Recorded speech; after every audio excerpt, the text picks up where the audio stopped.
I'm Rosanna, 34 years old, and I never thought closing $1 million deal in Singapore would become my worst nightmare. I was sitting in my luxury hotel room at Marina Bay Sands, still riding high from signing the most important contract of my career, when my company credit card got declined at dinner with our new business partners.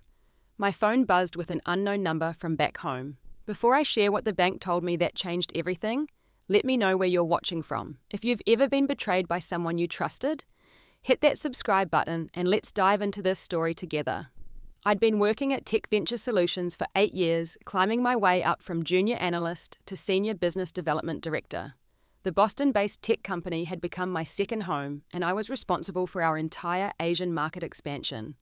Marcus Hayes, our CEO, had been my mentor since day one. He was the one who saw potential in me when I was just a nervous 26-year-old fresh out of business school.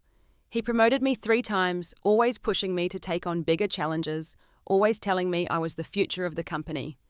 Then there was Daniel Brooks, our new CFO, who'd joined just 6 months ago. Daniel came with impressive credentials from Wall Street, and Marcus had recruited him personally to help us prepare for a potential IPO. From day one, Daniel was charming and approachable, nothing like the cold financial executives I'd worked with before. He'd stop by my office to chat about weekend plans, brought coffee for the team every Monday morning, and always had a joke ready to lighten tense meetings. This Singapore trip had been 3 months in the making.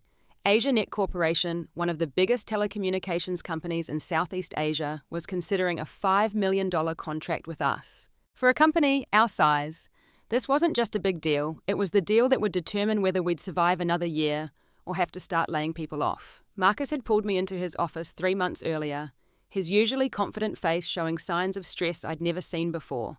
The preparation was intense. I studied every aspect of AsiaNet's business model, learned about their company culture, even took a crash course in business etiquette specific to Singapore. I practiced my presentation hundreds of times, anticipating every possible question they might ask. Daniel helped me understand the financial projections inside and out, staying late many nights to go over numbers with me until I could recite them in my sleep. The company booked me at Marina Bay Sands, one of Singapore's most prestigious hotels. It was a power move, showing AsiaNet we were serious players despite being a smaller company. My room on the 42nd floor had a breathtaking view of the city skyline, but I barely had time to enjoy it. My schedule was packed from 7 in the morning until 11 at night for 5 straight days.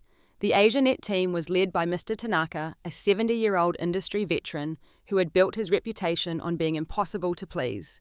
He brought 12 members of his team to our meetings, each one an expert in their field, each one looking for reasons to say no to our proposal. The conference room felt like a courtroom, where I was both lawyer and defendant, fighting for our company's survival. The first day of negotiations was brutal. They questioned every assumption in our proposal, challenged our pricing model, and seemed skeptical about our ability to deliver. I went back to my hotel room that night, with my confidence shaken, wondering if I was in over my head. But I remembered Marcus counting on me, remembered my team back in Boston waiting for good news. Day 2 was better. I adjusted my approach, focusing less on selling and more on listening. I learned that Mr. Tanaka's biggest concern wasn't price or features, but whether we could provide support during Asian business hours. It was something we hadn't fully addressed in our original proposal, so I stayed up until 3 in the morning working with our operations team back home to create a dedicated support structure. By day 3, I could feel the momentum shifting. Mr. Tanaka's questions became less adversarial and more exploratory. His team started engaging with genuine interest rather than skepticism.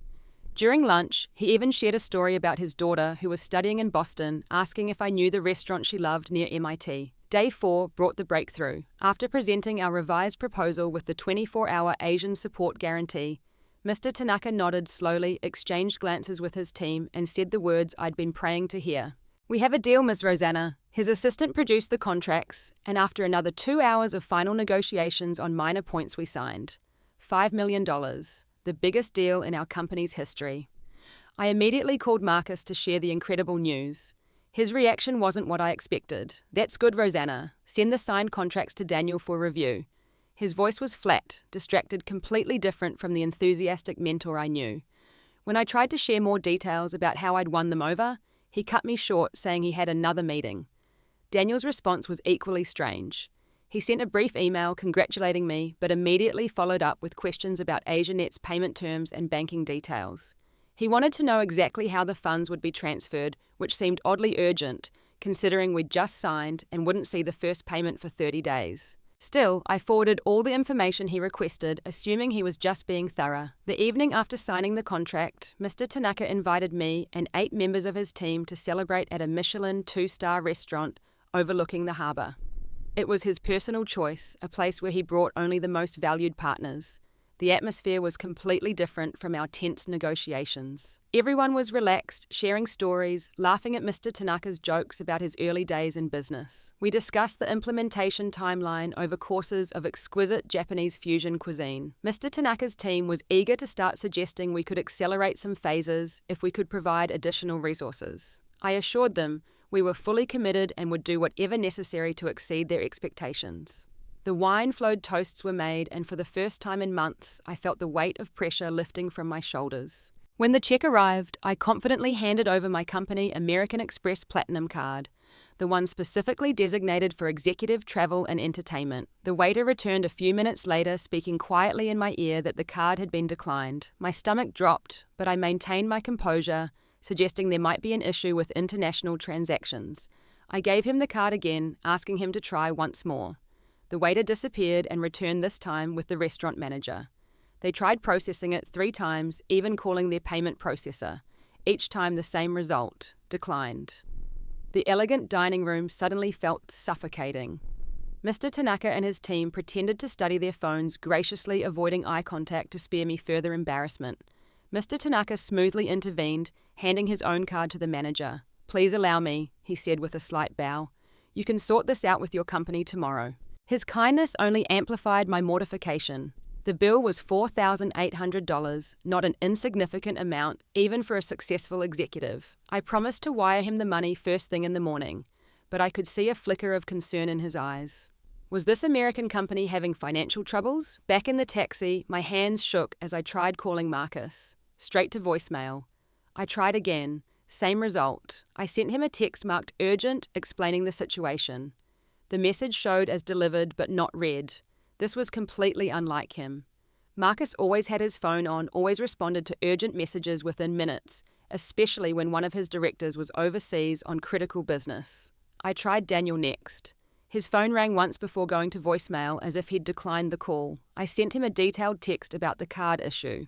This time I watched as the message showed, read almost immediately, those 3 dots appearing as if he was typing a response. Then they disappeared.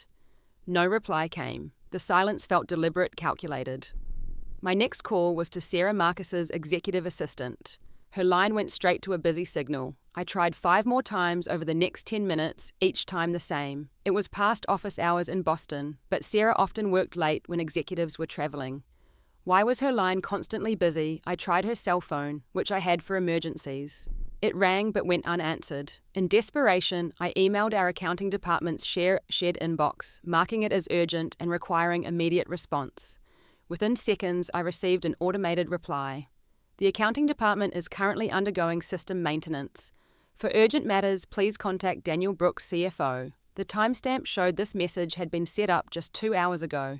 When I arrived back at Marina Bay Sands, the lobby felt different.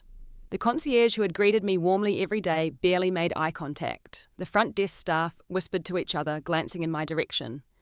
As I waited for the elevator, the night manager approached me with a practiced smile that didn't reach his eyes. "Ms. Rosanna, could I have a moment of your time in private?" He guided me to a small office behind the reception area. His expression grew serious as he closed the door. "We've been notified of an issue with your corporate credit card, the one used to guarantee your room reservation. I need to inform you that you'll need to provide alternative payment within 24 hours, or we'll have to ask you to check out." I explained about the temporary glitch, assuring him it would be resolved by morning. He nodded politely but firmly insisted on the 24-hour deadline. "The room charges so far amount to $8,000, including the premium room rate and incidentals. We'll need full payment by tomorrow evening." My personal credit cards were back in Boston, sitting uselessly in my apartment. I only had about $200 in cash. Walking back to my room, the hallway seemed longer than before. My phone remained frustratingly silent, except for work emails from other departments, routine matters that seemed surreal given my current crisis. I sat on the bed, still in my business dress, staring at the Singapore skyline through floor-to-ceiling windows. 12 hours ago, I was on top of the world. Now I was trapped in a luxury prison abandoned by my own company. At exactly 11:30, my phone rang. The caller ID showed a US number I didn't recognize. My hand hesitated before answering, somehow knowing this call would change everything. Ms. Rosanna, the female voice was professional but had an undertone of concern.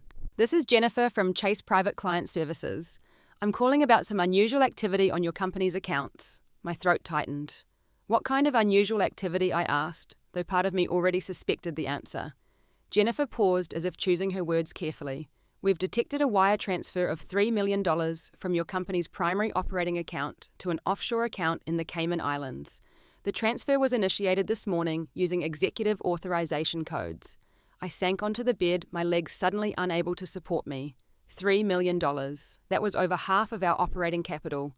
Who authorized this transfer? I managed to ask, though my voice came out as barely a whisper. Jennifer's next words hit me like a physical blow. The authorization came from CFO Daniel Brooks. But here's what concerns me, Ms. Rosanna. Your executive access was used to verify the transaction, which is why I'm calling you first. According to our records, you're currently in Singapore, but the verification came from Boston. Jennifer's words echoed in my mind as she continued explaining. The verification happened at 2:43 a.m. Boston time, using your executive passcode from an IP address registered to Tech Ventures headquarters. But our security system flagged it because your corporate card was simultaneously being used in Singapore. When we see an executive in two places at once, that's a red flag for potential fraud. I felt my chest tightening as the pieces started falling into place. Jennifer, I didn't authorize any transfer. I've been in Singapore for 4 days on a business trip. My voice was steady now, anger beginning to replace shock. I need you to freeze that transfer immediately if possible. Unfortunately, the transfer was completed 6 hours ago. Once funds hit an offshore account, they're extremely difficult to recover.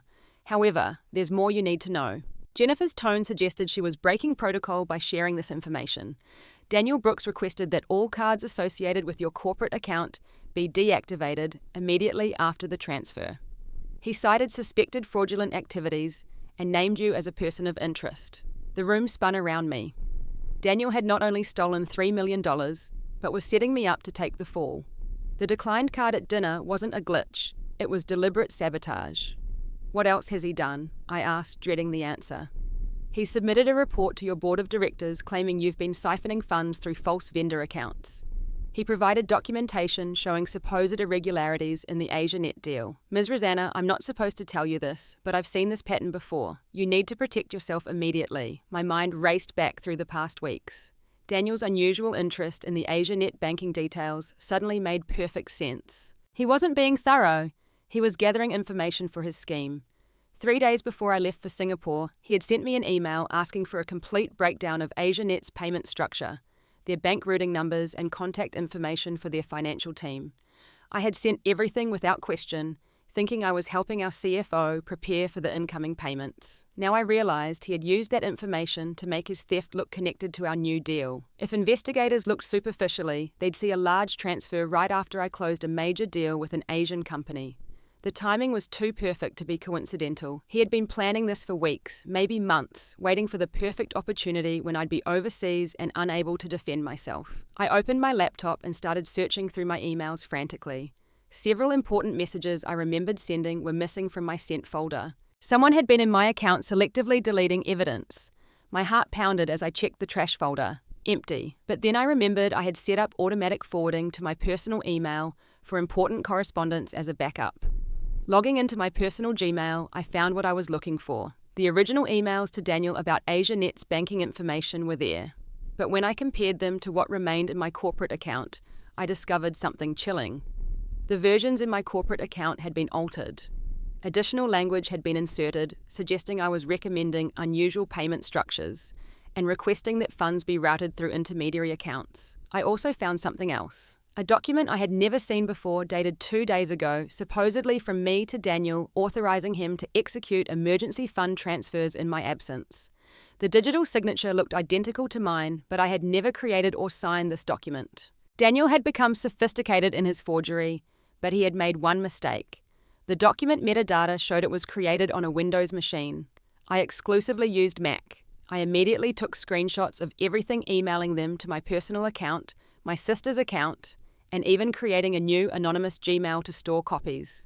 If they were going to frame me, I needed evidence scattered where they couldn't reach it. My phone buzzed with a text from Tom in IT back home. It was just 2 words.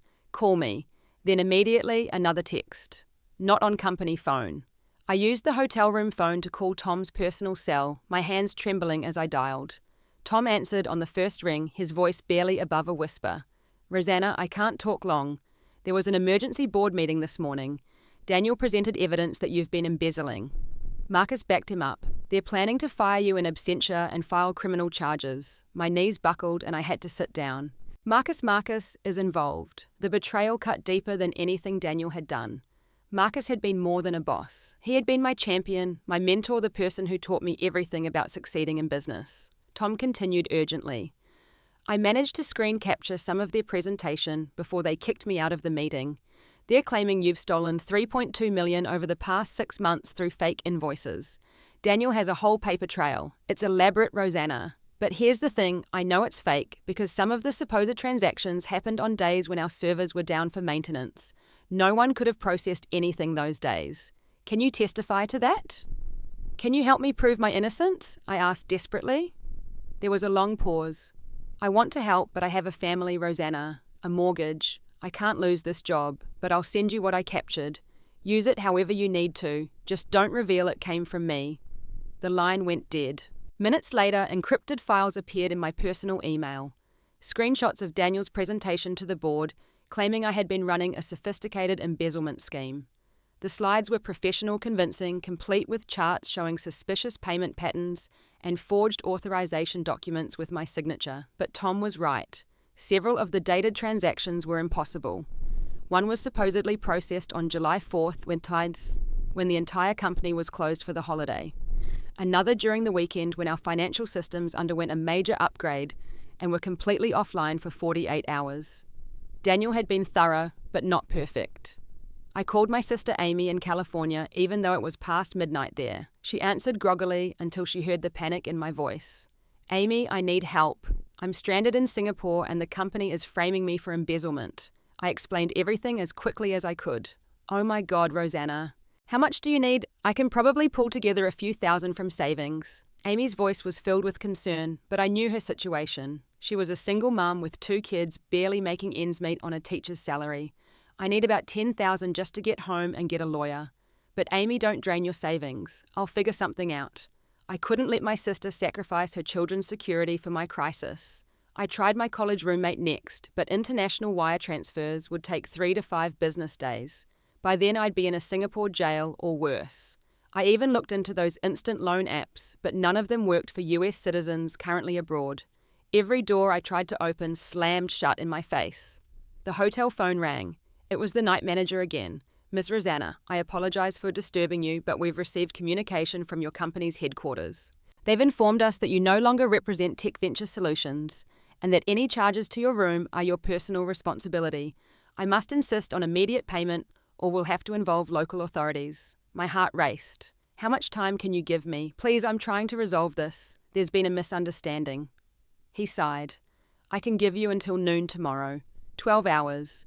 But I'll need to hold your passport as collateral. Please bring it to the front desk within the hour. The line went dead. I stared at my passport, my only way home, my proof of identity. Handing it over felt like surrendering my last piece of freedom.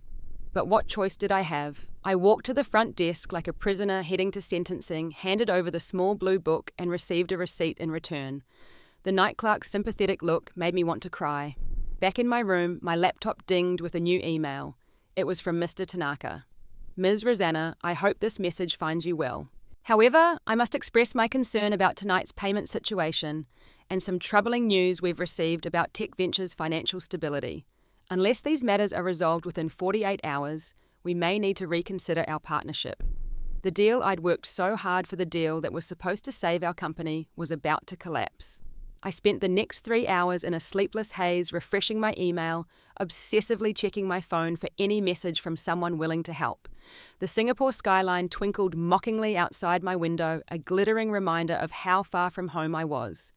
At 4 a.m, exhaustion finally overtook me, and I dozed fitfully in the desk chair, my laptop still open in front of me. The hotel phone's shrill ring jolted me awake at 6 a.m. Sunlight was already streaming through the windows. Jennifer from Chase. I need to speak with you urgently. Can you call me back on a secure line, not your cell phone? I used the hotel phone again, my heart pounding as I dialed. Jennifer answered immediately. Ms. Rosanna, I've been doing some investigating on my own time. This isn't the first time I've seen this pattern with Daniel Brooks. I shouldn't be telling you this, but my conscience won't let me stay silent. What do you mean? What pattern? I gripped the phone receiver so tightly my knuckles went white. 2 years ago at Morrison Tech, a female executive named Catherine Chen was accused of embezzlement while on a business trip to London. Same situation, company cards suddenly declined, $3 million transferred to offshore accounts, elaborate paper trail pointing to her. She ended up taking a plea deal for a crime she didn't commit because she couldn't afford proper legal defense. My blood ran cold. What happened to the money never recovered. Daniel Brooks left Morrison Tech shortly after for personal reasons. Then 18 months ago at Digital Dynamics, another incident. This time the target was a male executive named Robert Martinez, stranded in Tokyo during a product launch. $4 million vanished. Robert fought back, but the stress caused him to have a heart attack. The case was dropped after he died. I sank into the chair, overwhelmed by the realization that I wasn't just facing fraud, but a serial predator who had destroyed lives before mine. How is he not in prison? He's extremely careful. Always targets someone who's overseas, away from support systems. Creates elaborate documentation that would take months and hundreds of thousands in legal fees to disprove. By the time victims can mount a defense, he's moved on to the next company with glowing recommendations. The previous companies just want to move on, sweep it under the rug to avoid bad publicity. Jennifer, will you testify to this? Will you help me stop him? There was a long pause. I can't officially, but I'm going to send you some information that might help. Check your personal email in an hour. And Ms. Rosanna, whatever you do, don't let them force you into signing anything. No resignation letters, no agreements, nothing. That's how he's gotten away with it before. After hanging up, I sat in stunned silence. Daniel wasn't just a thief, he was a predator who had perfected his hunt. And Marcus, whether knowingly or not, had brought him straight to our company. The question that tortured me was whether Marcus was a victim or an accomplice. My laptop chimed with an email from Emma, my colleague and friend of 5 years. The subject line read, "I'm sorry." My hands trembled as I opened it. "Rosanna, I've been told not to contact you, but I had to reach out. They're telling everyone you've been stealing from the company. I don't believe it, but I can't risk my job by helping publicly. I'm so sorry. Please be careful. They're monitoring all company communications." So they were watching everything, probably reading every email, tracking every call made on company devices. I felt like a rat in a maze with Daniel watching from above, amused by my desperate scrambling. But rats can be surprisingly resourceful when cornered, and I was about to prove it. Another email arrived this time, from Lisa in HR. Official communication. You're required to attend a virtual termination meeting at 9 a.m. Singapore time. Failure to attend will be considered abandonment of position. 3 hours from now. They wanted to fire me while I was trapped, unable to defend myself properly. I opened the encrypted files Jennifer sent. They contained banking records, employment histories, and something extraordinary, a recording. Jennifer's message explained she had accidentally recorded a call where Daniel discussed his plans with someone. The audio was muffled but clear enough. The other voice was distorted, but the context suggested intimate knowledge of Tech Ventures operations. My phone buzzed with a message from an unknown number. "This is Mr. Tanaka. Please call me on my personal line." Surprised, I dialed the number he provided. Ms. Rosanna. Mr. Tanaka's voice was measured but kind. "I have been in business for 40 years. I have learned to trust my instincts about people, and my instincts tell me you are in trouble, not of your own making. After last night, I made some inquiries through my network. What I learned about Daniel Brooks is concerning. You investigated him, relief flooded through me that someone, anyone believed in my innocence. In our business culture, trust is everything. Before committing $5 million, I investigate everyone involved. Daniel Brooks has a reputation in certain circles, not a good one. I also learned that your CEO, Marcus Hayes, is facing significant personal financial pressure. His divorce settlement, some bad real estate investments. It would make a man desperate. Mr. Tanaka, I need help. I admitted my pride crumbling under the weight of desperation. They've stranded me here, frozen my accounts, taken my corporate access. I can't even pay the hotel bill. In 12 hours, they'll call the police. There was a pause. Then Mr. Tanaka spoke with quiet authority. Ms. Rosanna, you negotiated brilliantly with us. You listened, you adapted, you found solutions. These are qualities I value. I will cover your immediate expenses and ensure you can return home safely. Consider it an investment in a future partnership, whether with Tech Venture or wherever your career takes you next. I couldn't speak for a moment, overwhelmed by this unexpected kindness from someone who owed me nothing. Mr. Tanaka, I don't know how to thank you. Prove your innocence. Fight back. And when you do, remember that AsiaNet values integrity above all else. We will honor our contract with whoever runs Tech Venture, but only if they operate with honor. Now let me speak with the hotel management. You focus on that termination meeting. Within minutes, the hotel manager called to confirm that Mr. Tanaka had guaranteed all charges and that my passport would be returned immediately. For the first time in 24 hours, I could breathe. But the fight was just beginning and the termination meeting loomed like a storm cloud on the horizon. At exactly 9 a.m. Singapore time, 8 p.m. the previous evening in Boston, I logged into the video conference for what they called my termination meeting. The screen filled with faces I had once considered allies. The entire board of directors was present, 5 people who had praised my work just weeks ago. Marcus sat at the head of the virtual table, his expression unreadable. Daniel was beside him, barely concealing a smirk. The board chairman, Patricia Williams, a 70-year-old former Fortune 500 CEO who I'd always respected, spoke first. Ms. Rosanna, we're here to discuss serious allegations of financial misconduct. Before we proceed, you have the right to have legal counsel present. I'm prepared to proceed without counsel, Mrs. Williams, because I have nothing to hide. But first, I have evidence to present that will completely change your understanding of this situation. I kept my voice steady, professional, channeling the same confidence that had won over Mr. Tanaka. Daniel interrupted immediately. This is a termination meeting, not a trial. The evidence against you is overwhelming. We have documentation of systematic embezzlement totaling $3.2 million. His tone was condescending, dismissive, the friendly facade completely gone. Actually, Daniel, I responded, sharing my screen to show the first piece of evidence. Let's talk about that, $3.2 million. You claim I processed fraudulent transactions on July 4th. Can you explain how I did that when the entire financial system was offline for the federal holiday? The board members looked at each other, then at Daniel. His face reddened slightly. Obviously, you predated the transactions. Criminals often manipulate timestamps. Interesting theory. I continued, moving to the next slide. Then how do you explain this transaction supposedly processed during the system upgrade weekend of August 15th? Tom from IT confirmed to the board last month that no financial processing was possible for 48 hours. It's in the meeting minutes. Patricia Williams leaned forward, studying her screen intently. The other board members were no longer looking at me with suspicion, but turning their attention to Daniel.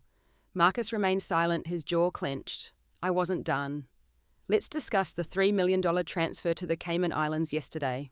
Daniel, you authorized this transfer using my executive codes while I was physically in Singapore. Our security system flagged this impossibility. I have Jennifer from Chase Private Client Services ready to testify to this. Daniel's smirk vanished. That's ridiculous. You obviously gave someone your codes to execute the transfer while maintaining plausible deniability by being overseas. I pulled up Jennifer's evidence. Really? Then how do you explain this? I shared the employment records Jennifer had sent. This is the third company where an executive has been accused of embezzlement while overseas during your tenure as CFO. Morrison Tech, Catherine Chen, $3 million stolen. Digital Dynamics, Robert Martinez, $4 million stolen. Both cases occurred within 6 months of you joining those companies. The virtual room erupted. Board members were talking over each other, demanding explanations from Daniel. Marcus finally spoke, his voice harsh. These are serious accusations, Rosanna. Do you have proof beyond circumstantial patterns? I'm glad you asked, Marcus. I played the audio recording Jennifer had provided. Daniel's voice was clear, discussing the details of the offshore transfer with someone whose voice was electronically distorted. But one phrase stood out clearly. Daniel saying Marcus approved the backup plan if the Singapore trip provided the right opportunity. Marcus's face went pale. Patricia Williams's expression turned to stone. That recording is inadmissible, Daniel sputtered. It was obtained illegally. You can't prove anything.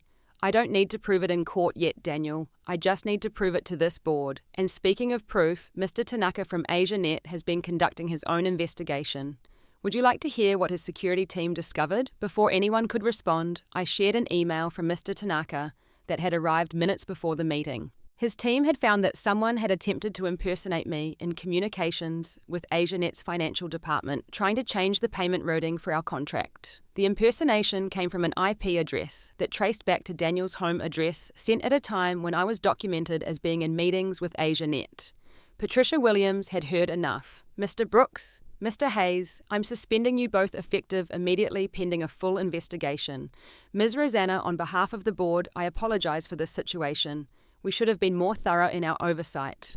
Marcus finally exploded. This is ridiculous. You're going to believe her fabricated evidence over your CEO. I've built this company for 15 years. Daniel was trying to help us survive. We were hemorrhaging money, and yes, we needed to move funds to keep the company afloat. But Rosanna is the one who— Stop, Marcus. Patricia Williams's voice cut like a knife. Are you admitting to unauthorized financial transfers? The silence was deafening. Marcus realized his mistake too late. His attempt to shift blame had instead become a confession. Daniel was frantically typing, probably trying to move money or delete evidence, but I knew it was too late. Jennifer had already helped freeze the offshore accounts pending investigation. Patricia continued with authority. Ms. Rosanna, we're reinstating your access immediately and approving emergency funds for your return. I'm personally appointing you as acting CFO while we investigate. The board will reconvene in 24 hours for a formal vote on leadership changes. One of the other board members, James Chen, who had been silent until now, spoke up. I've been troubled by our financial reporting for months but thought I was misreading things. Ms. Rosanna, do you have access to clean financial records? I pulled up my final piece of evidence. Yes, Mr. Chen. I've been maintaining shadow records of all my transactions because I noticed discrepancies. The real books show we're actually in a stronger position than Daniel has been reporting. The AsiaNet deal will put us in excellent standing, not merely surviving, but positioned for growth. The meeting continued for another hour with board members asking detailed questions, Daniel growing increasingly agitated, and Marcus sitting in defeated silence. By the end, the board had voted unanimously to terminate both Marcus and Daniel for cause, pending criminal investigation. As the call ended, Patricia Williams asked me to stay on privately. Rosanna, you showed remarkable courage and intelligence. Not many people could have fought back so effectively while stranded overseas. How did you stay so composed, Mrs. Williams? When you're alone in a foreign country, with everything stripped away, you discover what you're really made of. I learnt that my integrity and intelligence couldn't be frozen in a bank account or cancelled like a credit card. Those were the only resources I really needed. The 12 hours after the board meeting felt like a complete reversal of fortune. Patricia Williams personally called the hotel to guarantee payment and apologize for the embarrassment I'd endured. My corporate cards were reactivated within an hour. Tom from IT called to tell me that Daniel had been escorted from the building by security and they'd found evidence on his computer of the forged documents he'd created to frame me. I sent Mr. Tanaka a message thanking him for his support and confirming that AsiaNet's contract was secure. His response was simple but meaningful. Integrity tested under fire becomes unbreakable steel. I look forward to our continued partnership. The flight home was surreal. I sat in business class, courtesy of the board's apology, thinking about how differently this trip had ended from what I'd imagined. 48 hours ago, I thought I'd return as a conquering hero with a signed deal. Instead, I was returning as something more, a survivor, who'd exposed a conspiracy and saved the company from its own leadership. At Logan Airport, Patricia Williams met me personally, accompanied by the company's legal team. Daniel had been arrested trying to board a flight to Costa Rica. The FBI had frozen all the offshore accounts. Most of the $3 million would be recovered, though it would take months of legal procedures. Marcus hadn't been arrested yet, but was cooperating with authorities. Patricia explained that he'd been hiding massive personal debts and had convinced himself that temporarily borrowing company funds was the only way to save both himself and the business. Daniel had exploited this desperation, proposing the frame job as a way to cover their tracks. The next day, I walked into Tech Ventures headquarters, not as the Senior Business Development Director, but as the acting CFO. The same colleagues who'd been afraid to help me during the crisis now approached with apologies and admiration. Emma hugged me with tears in her eyes, saying she'd never doubted my innocence, but had been terrified of losing her job. I understood their fear, but it also taught me something valuable. When you're facing a crisis, you learn who will stand with you and who will stand aside. Tom from IT, who had risked his job to send me evidence, received a promotion and a bonus I personally approved. Jennifer from Chase, though she couldn't officially help, had saved my career with her courage. I sent her a thank you note and a recommendation letter to her superiors praising her ethical standards. The board met a week later for the formal vote. I presented a comprehensive financial review showing that while the company had challenges, we were far from the desperate situation Marcus had portrayed.